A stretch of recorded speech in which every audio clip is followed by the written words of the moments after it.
veces puede ser un poco tedioso, vamos a aclarar unos conceptos. ¿Ya? Nuevamente repetimos, cuando estamos frente a toda taquiarritmia, con inestabilidad hemodinámica, con signos de shock, con dolor torácico agudo, con trastorno de conciencia o con falla cardíaca aguda, debe ser cardiovertido eléctricamente. Acá a veces hay confusión entre cardioversión y desfibrilación. Tengan mucho cuidado, ¿ya? Vamos a aclarar ese punto ahorita. La cardioversión eléctrica significa regresar al paciente a ritmo sinusal. La cardioversión eléctrica, por tanto, se hace con bajas dosis, 100 joules, 120 joules, y se hace con sincronización. Si ustedes han tenido la oportunidad de ver un desfibrilador en la emergencia, un shock trauma, van a darse cuenta de que tienen un botón especial que es para sincronización. ¿Por qué? Porque cuando hacemos cardioversión eléctrica debemos sincronizar. ¿Para qué? Para que la descarga caiga inmediatamente después del complejo QRS y de esa manera regresar al ritmo sinusal. Muy diferente a la desfibrilación, en el cual vamos a dar una descarga mayor de 200 joules o hasta 300 joules, dependiendo si es un desfibrilador monofásico o bifásico, para regresar al paciente a ritmo sinusal en situaciones de ritmos desfibrilables. ¿Quiénes son los ritmos desfibrilables? Fibrilación ventricular y taquicardia ventricular sin pulso. En esos pacientes se hace desfibrilación con altas dosis y no se debe sincronizar, para que quede claro. Cardioversión eléctrica usualmente se hace con bajas dosis, con baja carga, y se hace con sincronización. Fibrilación es para ritmos desfibrilables y precisa altas dosis de energía y no necesita sincronizarse. ¿De acuerdo? Bien, vamos a avanzar entonces con las dos últimas partes. Endocarditis infecciosa. La endocarditis infecciosa es un proceso, valga la redundancia, proceso infeccioso agudo o crónico de la superficie endocárdica del corazón. ¿Cuál es el agente etiológico más frecuente? Hasta la fecha sigue siendo en todos los grupos Staphylococcus aureus, el principal agente etiológico, ya sea en válvula nativa o protésica. Sin embargo, puede haber variaciones en cuanto a su incidencia, y esto debido al riesgo de determinados pacientes. Por ejemplo, los pacientes en hemodiálisis pueden tener 8% de riesgo de tener endocarditis por estafilococo. Los usuarios de drogas endovenosas pueden tener 10% de riesgo.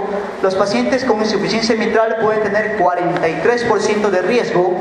Los pacientes con regurgitación aórtica o insuficiencia aórtica pueden tener 26% de riesgo de infección por estafilococo. Y los pacientes con enfermedad valvular reumática tienen 3.3% de riesgo. La incidencia usualmente se va a ver con más frecuencia en varones entre 45 y 65 años y en menor frecuencia en mujeres por debajo de 35 años. En algunas situaciones vamos a encontrar endocarditis infecciosas en el contexto intrahospitalario, el cual puede alcanzar hasta el 28% de los casos. Ahora, vamos a ver que la endocarditis infecciosa puede tener formas de presentación, como son la aguda y la subaguda. La endocarditis infecciosa aguda es aquella de presentación clásica, la que todos nosotros conocemos, que se caracteriza por fiebre alta, cultivos positivos, fenómenos vasculares y fenómenos inmunológicos, que lo vamos a aplicar más adelante. ¿Cuál es el principal agente etiológico para endocarditis infecciosa aguda? Está el Staphylococcus aureus, Streptococcus lugdunensis, Streptococcus pneumoniae, Streptococcus del grupo A hasta el grupo G y Haemophilus. En cambio, la endocarditis subaguda es una es un cuadro en el cual el principal agente causante es Streptococcus viridans y usualmente se presenta sobre una válvula alterada o dañada. El cuadro clínico es menos florido que la endocarditis aguda, es menos tóxico, es indolente, se presenta con fiebres bajas, se presenta con sudoración nocturna y con fatiga. ¿Cuál es el principal agente etiológico? Ya hemos dicho, el Streptococcus viridans, Streptococcus bovis, Enterococo y también Staphylococcus aureus. Vamos a ver también un grupo especial que es la endocarditis infecciosa en usuarios de drogas endovenosas, en la cual característicamente existe compromiso de válvula tricúspide. Recuerden eso, los usuarios de drogas endovenosas clásicamente hacen endocarditis ¿de dónde? De la válvula tricúspide o de múltiples válvulas.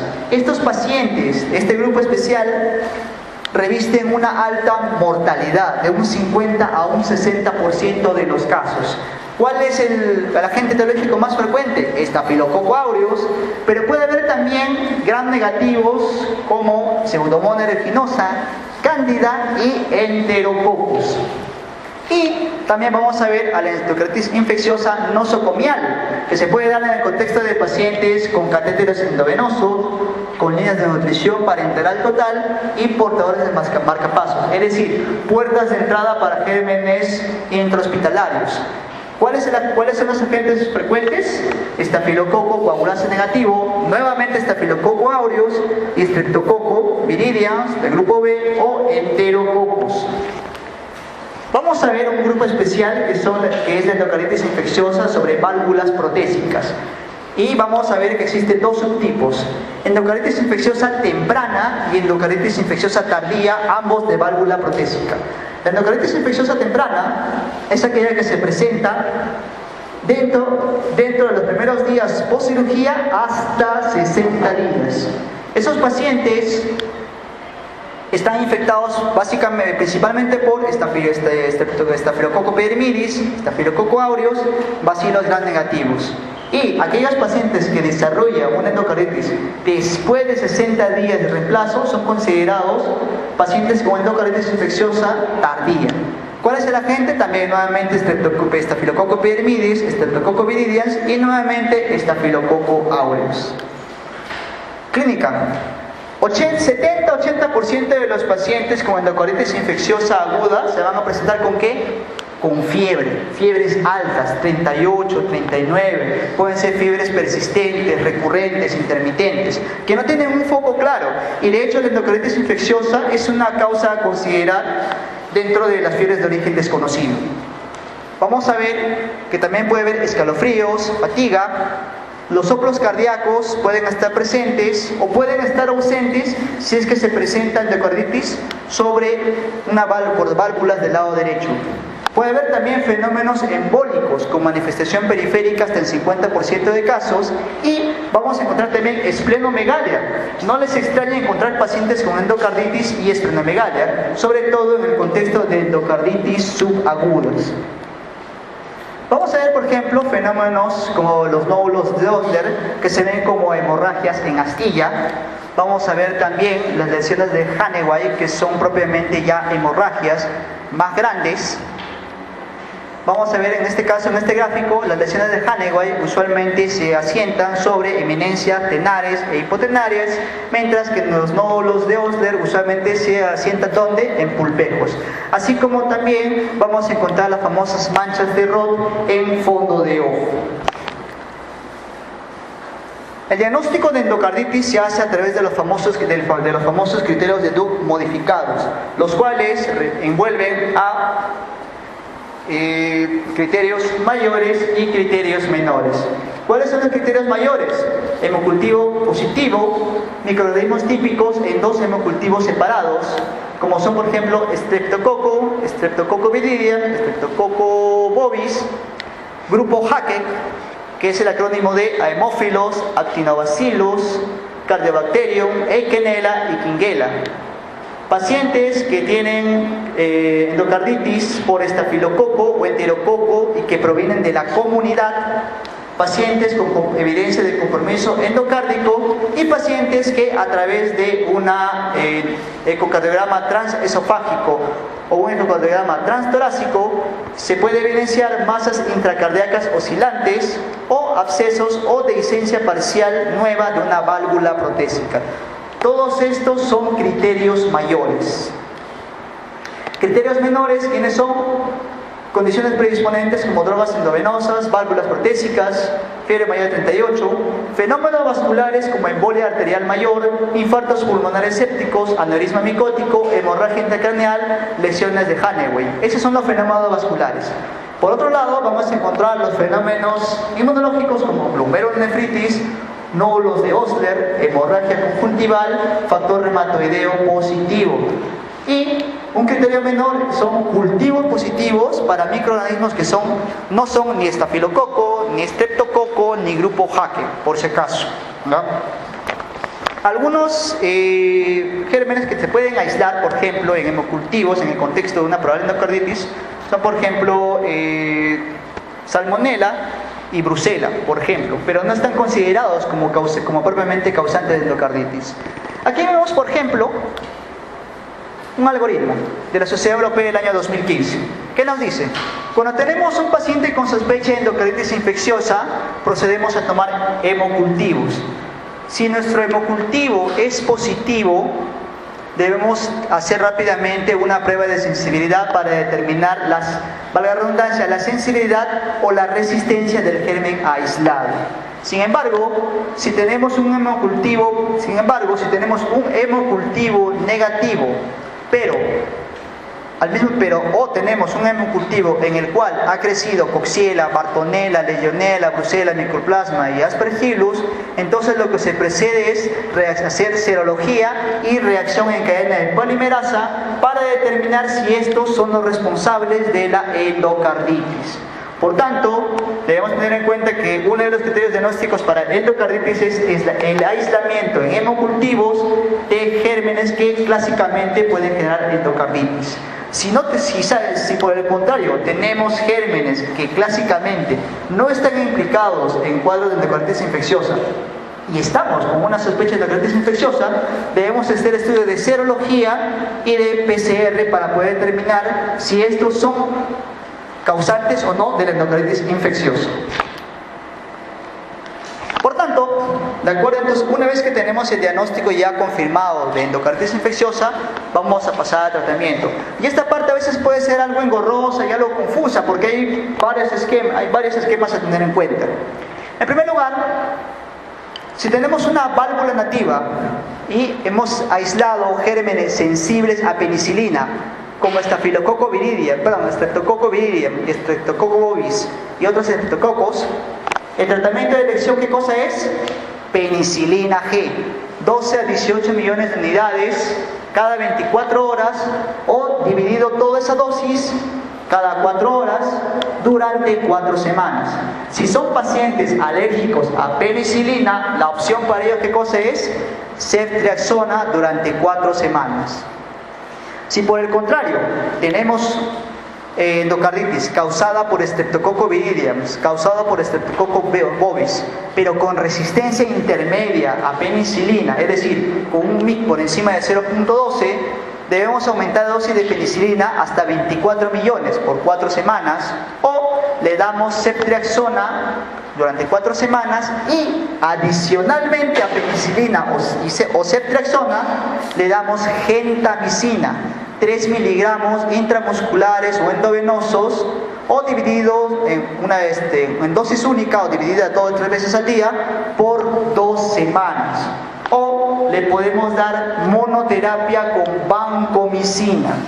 Es decir, nuevamente, si tenemos gérmenes sensibles a penicilina, o le damos penicilina, 24 a 18 millones, o le damos ceftriaxona si hay alergia a penicilina. Si son gérmenes con resistencia intermedia a penicilina, aumentamos la dosis de penicilina hasta 24 millones, o le damos ceftriaxona junto con gentamicina. O en su debido caso optamos por monoterapia con vancomicina durante 4 semanas. Ojo que la vancomicina se da 30 miligramos por kilo al día y máximo debe recibir el paciente 2 gramos al día. Más arriba de 2 gramos no puede recibir el paciente. Si estamos frente a una endocarditis sobre válvula nativa causado por estafilococo meticilino sensible, ¿cuál es el esquema? Nafcilina u oxacilina, 12 gramos divididos en 4 o 6 dosis por 6 semanas. Miren esta diferencia. Cuando son gérmenes diferentes a estafilococo, se les da 4 semanas. Si es estafilococo, son 6 semanas. Le damos oxacilina y adicionamos gentamicina por 3 a 5 días. O en su debido caso le damos monoterapia con cefazolina. Pero si tenemos una infección por estafilococo meticilino resistente, de inmediato, ¿qué adoptamos? Vancomicina, ¿de acuerdo? De hecho, el único tratamiento disponible en nuestro medio para estafilococo meticilino resistente es la vancomicina. Si estamos en el contexto de un paciente con válvula protésica y tenemos cepas meticilino resistentes, iniciamos oxacilina por 6 semanas con rifampicina y gentamicina. Es decir, además de la oxacilina y la gentamicina, adicionamos ¿qué cosa? Rifampicina. Y la rifampicina lo damos por 6 semanas. Si por el contrario tenemos endocarditis sobre válvula protésica y cepas meticilino resistentes, reemplazamos oxacilina por vancomicina durante 6 semanas y continuamos con rifampicina y gentamicina. ¿De acuerdo? Entonces recuerden siempre que sobre válvula protésica utilizamos ¿qué cosa? Rifampicina. Rifampicina solamente le adicionamos cuando tenemos endocarditis sobre válvulas protésicas. A ver, pregunta. La endocarditis protésica tardía se debe principalmente a la tardía, aquella que se produce después de los 60 días de reemplazo valvular. ¿Quién la produce? La pseudomonas se ve más en el contexto de pacientes que utilizan drogas endovenosas. El estafilococo aureus es en general, pero en este grupo en particular no lo es. Estafilococo epidermidis es más de válvulas, más de endocarditis intrahospitalarias, y cándida también se ve en el contexto de pacientes también intrahospitalarios. ¿Quién es? Streptococcus viridis. Es el agente principal en endocarditis protésica temprana y tardía. El tipo más frecuente de endocarditis en los adictos a drogas intravenosas, ¿cuál es? ¿Qué dijimos hace un momento? Que los usuarios de drogas intravenosas clásicamente hacen endocarditis ¿de qué válvula? La tricúspide o de múltiples válvulas. Por tanto, válvula tricúspide por estafilococo aureus, válvula mitral por estafilococo aureus, tricúspide por estreptococo alfa hemolítico, válvula pulmonar por pseudomonas aeruginosa o válvula mitral por estreptococo alfa hemolítico. Bueno, de plano descartamos mitral, pulmonar, ¿cierto? Nos queda tricúspide y tricúspide. Pero ¿cuál es el agente más frecuente de endocarditis infecciosa, endocarditis por uso de drogas endovenosas? ¿Cuál es? Estafilococo, ¿cierto? Entonces acá sería infección de válvula tricúspide por estafilococo. Y para finalizar, enfermedad tromboembólica. La enfermedad tromboembólica hace referencia a dos grandes grupos o dos grandes entidades: el tromboembolismo venoso y la embolia pulmonar.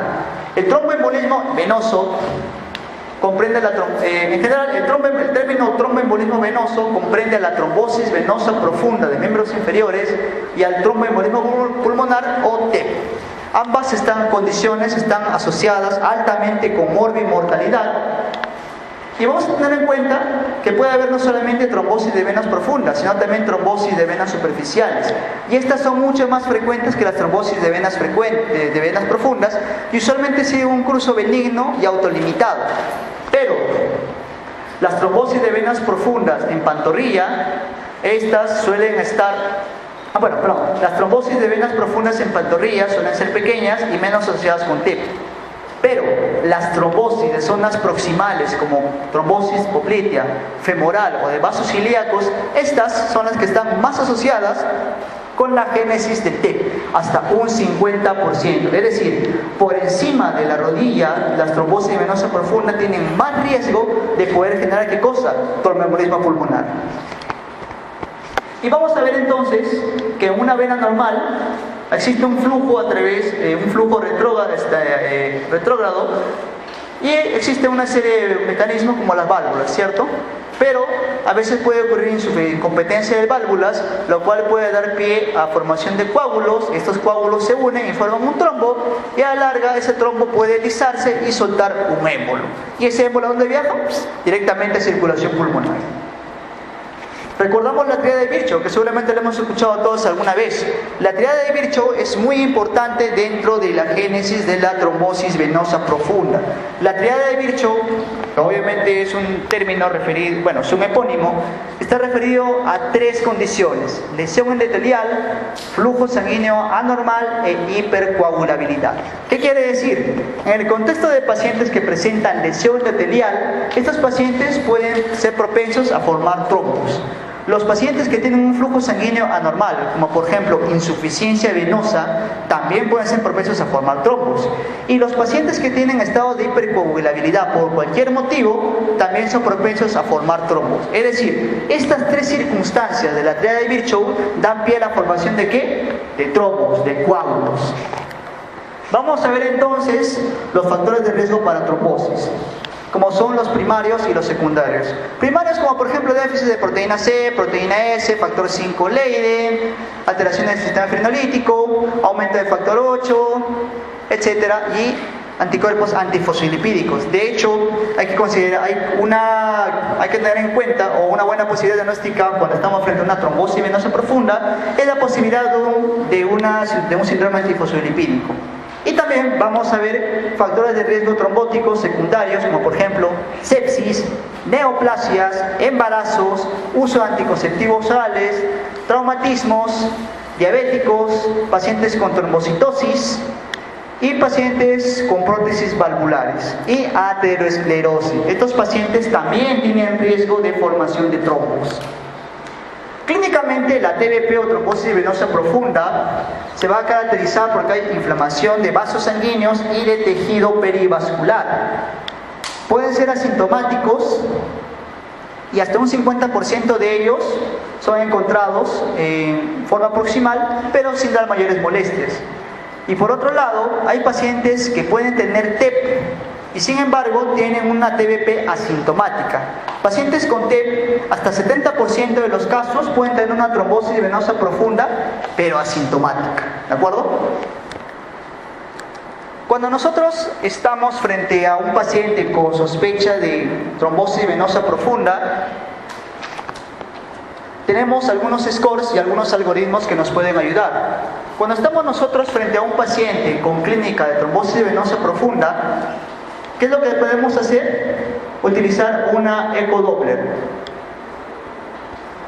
De tal manera de que si el ecodoppler es positivo, o sea, tenemos una clínica, una alta sospecha de trombosis venosa profunda y tenemos un ecodoppler positivo, definitivamente eso es una TBP y debemos estar de tratamiento. Sin embargo, si tenemos un paciente con sospecha de trombosis venosa profunda, pero tiene un primer ecodoppler negativo, podemos repetir en 48 horas. Y si en 48 horas no se evidencia trombosis venosa profunda, entonces se excluye el diagnóstico. Lo más probable es que no se trata de una trombosis venosa profunda.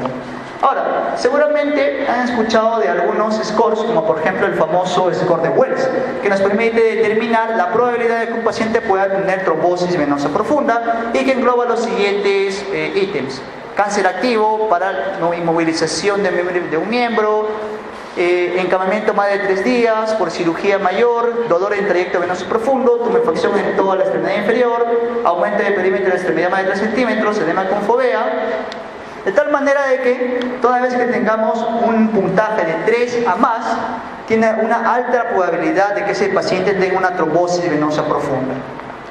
Entonces, cuando tenemos un paciente con sospecha de trombosis venosa profunda y le hacemos un score de Wells, y este score de Wells nos sale bajo, pero todavía tenemos la sospecha de una trombosis venosa profunda, podemos realizar ¿qué cosa? Un análisis para determinar el valor del dímero D.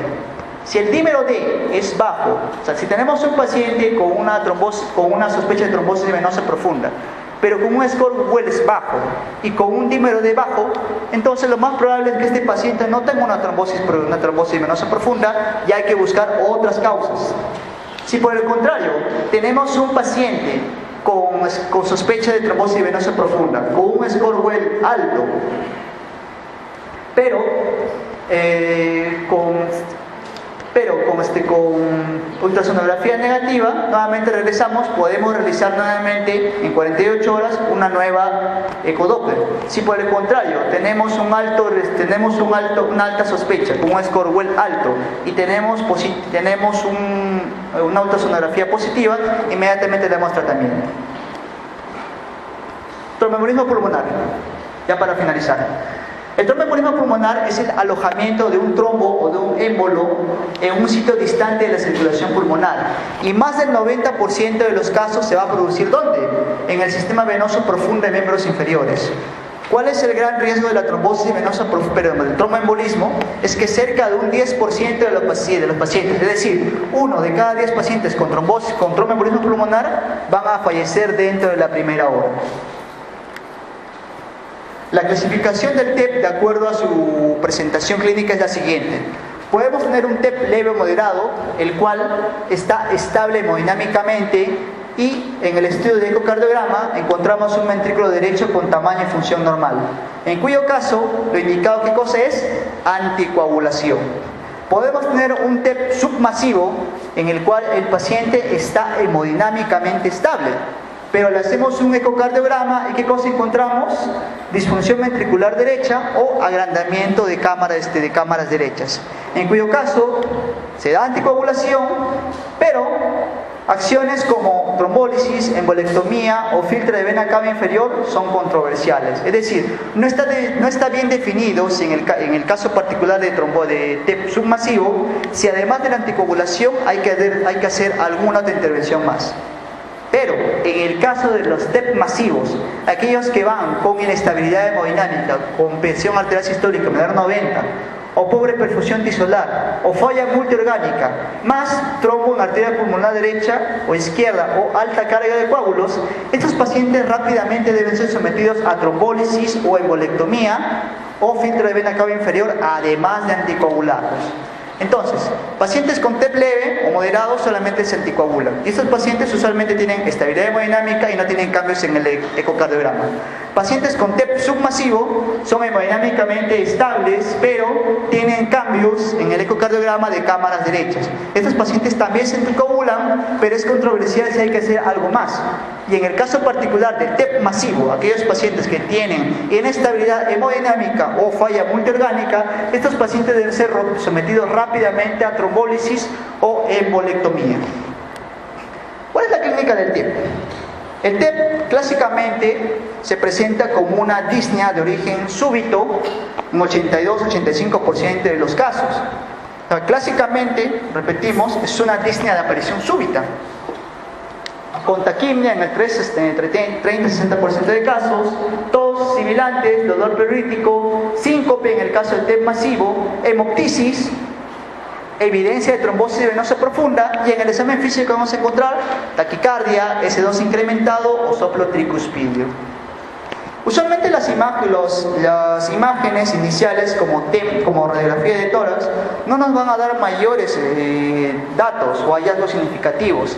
De hecho, característicamente un TEP es aquel paciente que se presenta con una disnea súbita y en la placa de tórax no tiene mayores alteraciones. Pero algunas veces podemos encontrar imágenes de infarto pulmonar, los cuales pueden verse con imágenes muy parecidas a una neumonía y que a veces son difíciles de diferenciar. Pero otro signo que también se puede hallar es la famosa joroba de Hampton, la cual es una radiopacidad en forma de cuña que vamos a encontrar ¿dónde? En la periferia. Y usualmente, ¿qué representa?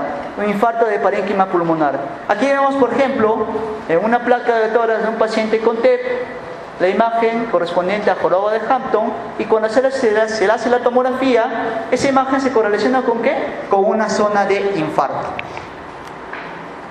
¿Cuál es el algoritmo diagnóstico? Cada vez que nosotros estemos frente a un paciente con sospecha de TEP, aplicamos nuevamente el score de Wells, pero esta vez es un score de Wells modificado. En este caso, tomen en cuenta qué cosas: signos y síntomas de trombosis venosa profunda, taquicardia mayor de 100, reciente inmovilización, trombosis antecedente de trombosis venosa profunda o embolismo pulmonar, hemoptisis, cáncer, y si hay otras alternativas a tromboembolismo pulmonar. Si tenemos un score alto, mayor a 6, estos pacientes deben ir inmediatamente ¿a qué?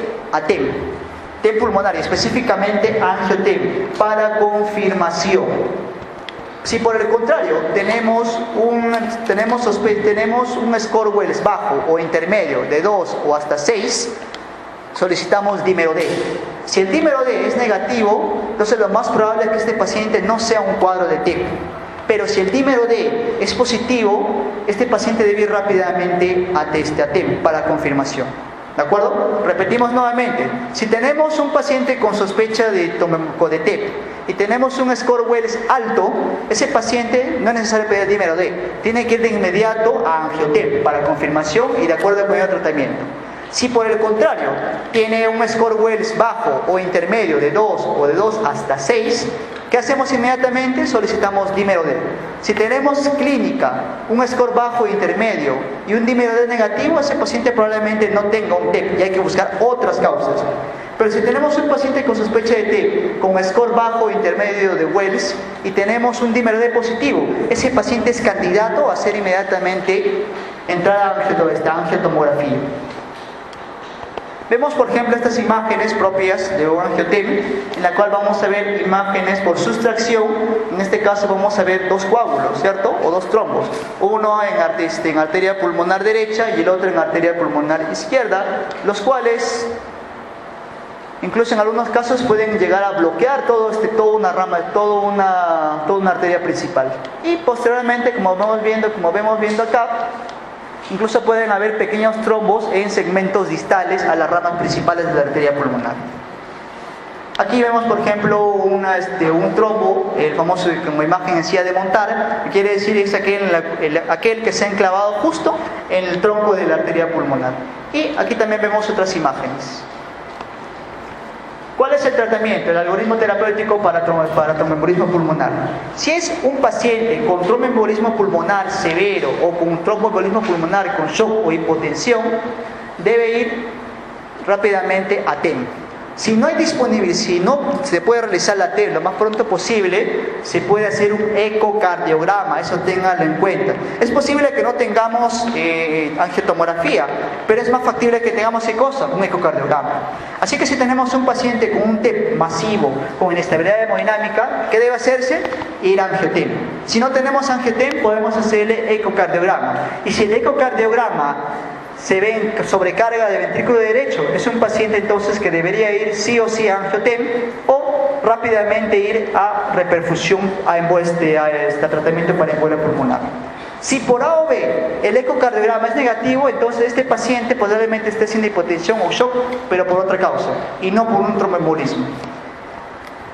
En el caso de pacientes con tromboembolismo pulmonar sin hipotensión ni shock, es decir, pacientes con un TEP leve o moderado, como dijimos hace un momento, si tienen una probabilidad clínica baja o intermedia, pero tienen un dímero D positivo, deben ir a AngioTEM.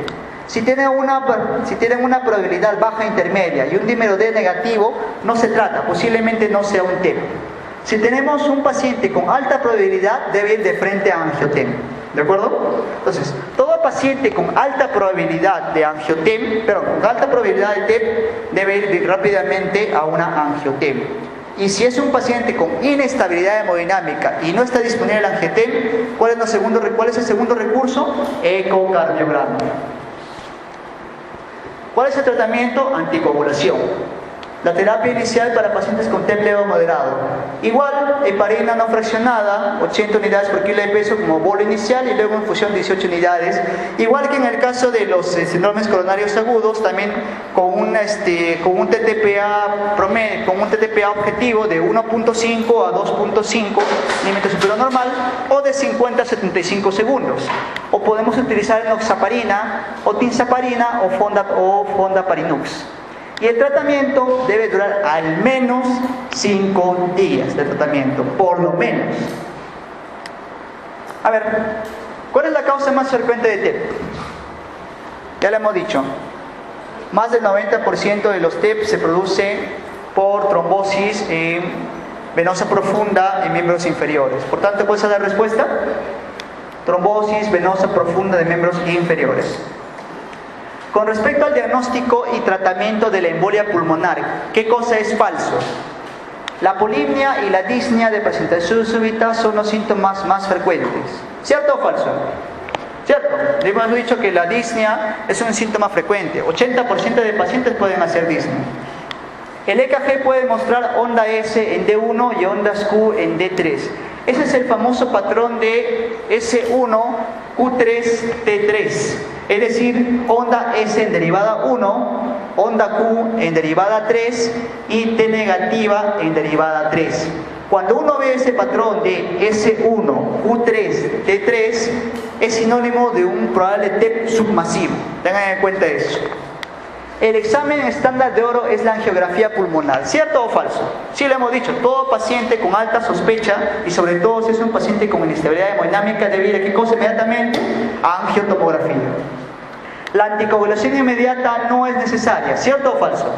Eso es falso, porque la anticoagulación debe ser iniciada rápidamente en todo paciente. La radiografía de tórax no aporta muchos datos, es cierto, muchas veces no nos aporta muchos datos la radiografía. Bueno chicos, cardiología, como les digo, es un tema bastante pesado, un poquito complicado. Hemos tratado de resumir lo más posible y ahora vamos a rápidamente resolver el baletario de preguntas.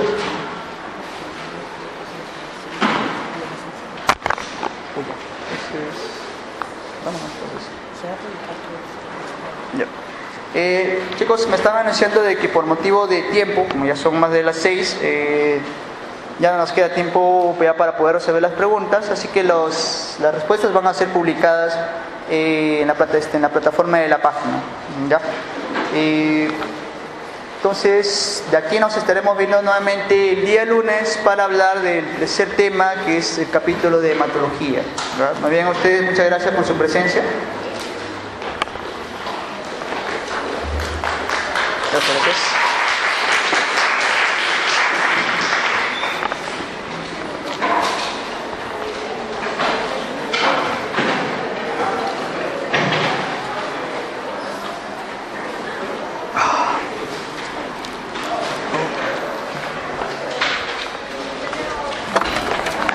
Vamos.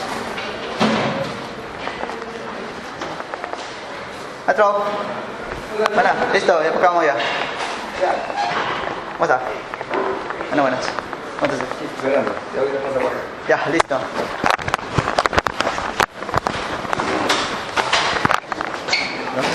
Bravo.